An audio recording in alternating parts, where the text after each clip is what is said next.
demônios nos cultos, como Paulo disse, escrevendo aos Coríntios no capítulo 10, ele disse: vocês estão pensando que aqueles sacrifícios que Israel ofereceu a Deus no deserto, naqueles 40 anos, foram sacrifícios que Deus recebeu?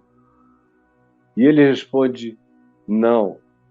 Com efeito, eu vos digo, foi a demônios que eles sacrificaram, porque o espírito deles era mau, era de incredulidade, de ódio, de separatismo, de inveja, de ciúme, de disputa, de vontade de poder.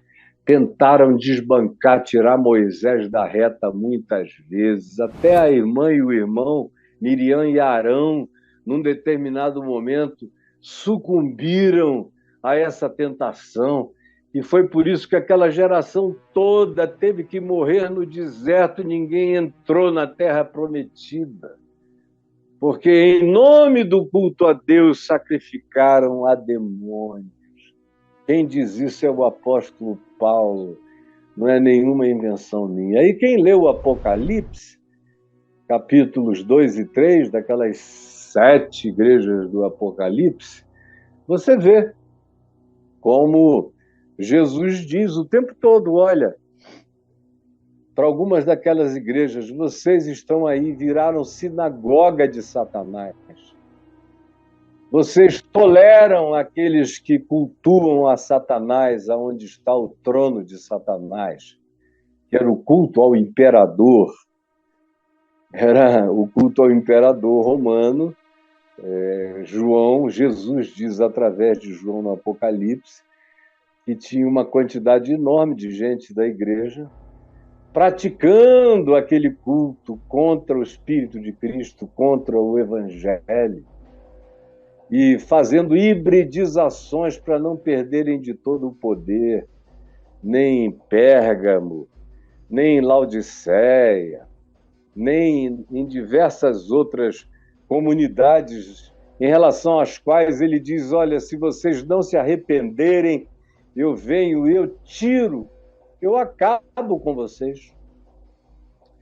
E você viaja hoje por aquelas 7 igrejas do Apocalipse, não tem nenhuma de pé. Acabou tudo. Tudo virou só história, porque Jesus não tem nenhum compromisso com igrejas que se entregam a principados e potestades malignos, que não aprendem a sabedoria de Deus no Evangelho e que não vivem o amor de Deus encarnado em todas as práticas da vida.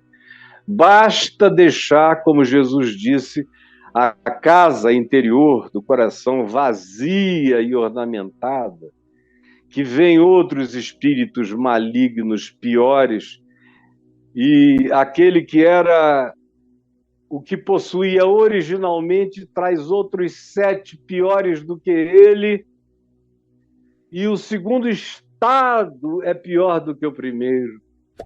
E eu venho assistindo durante toda a minha vida isso só piorar, piorar e piorar. Eu vejo gente jovem que não viu nada, não enxergou ainda nem o próprio umbigo, passando vaticínios, me xingando, me mandando para o inferno. A minha culpa é ver o que vocês não viram, é entender o que vocês não entendem, é a minha profundidade na Escritura, que nenhum dos mestres de vocês tem, é a convicção do Evangelho em mim, que vocês não encontram idêntica em ninguém, e é a minha disposição de botar a cara para ser esfolada por aquilo que eu creio. E aí você olha isso e diz: é um presunçoso.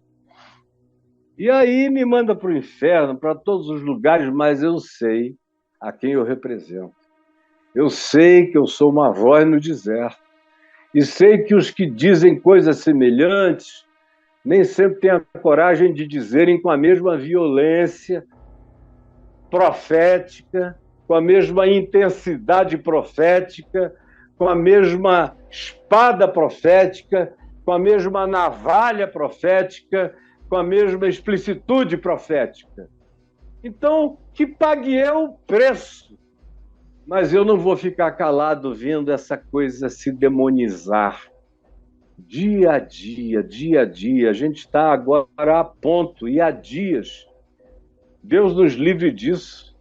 Mas pode acontecer de fazermos a pior escolha coletiva, de lotarmos o inconsciente coletivo da nação de um ódio tamanho que poderia vir a se derramar um dilúvio de banho de sangue entre nós, porque esse pessoal que está aí não está brincando, eles estão dispostos a tudo e a qualquer coisa, só não enxerga quem ficou cego e que fica pensando que a nossa luta espiritual é contra aonde é que um ser humano bota o pinto dele, se ele bota numa vagina de mulher ou se bota num ânus humano. Aí, por causa disso, Deus amaldiçoa um país inteiro e destrói a nação. Ficam pensando que a pauta de Deus tem a ver com quem vai à igreja e quem não vai à igreja. E que qualquer coisa ruim que aconteça no Brasil é porque a maioria ainda não vai à igreja evangélica. E não conseguem nem enxergar que não existe uma única sociedade brasileira que consiga ser pior, mais feia, nojenta e abjeta do que a igreja evangélica vem se tornando quase na sua totalidade. Há exceções, mas infelizmente são só exceções. A grande regra é outra. Infelizmente, eu digo com dor no meu coração, como falei ontem a 2, 3 amigos meus que me disseram: Caio, será que às vezes você não faz generalizações? Eu digo, me diga quais são.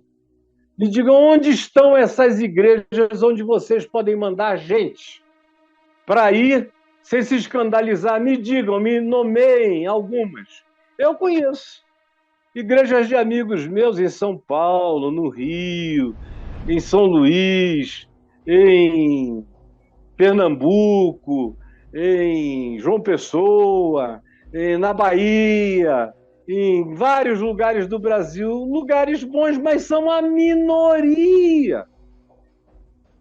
Eles não chegam estatisticamente a fazer 1% do resto da população entregue a todo esse ódio que vem sendo a ideologia que dominou os corações.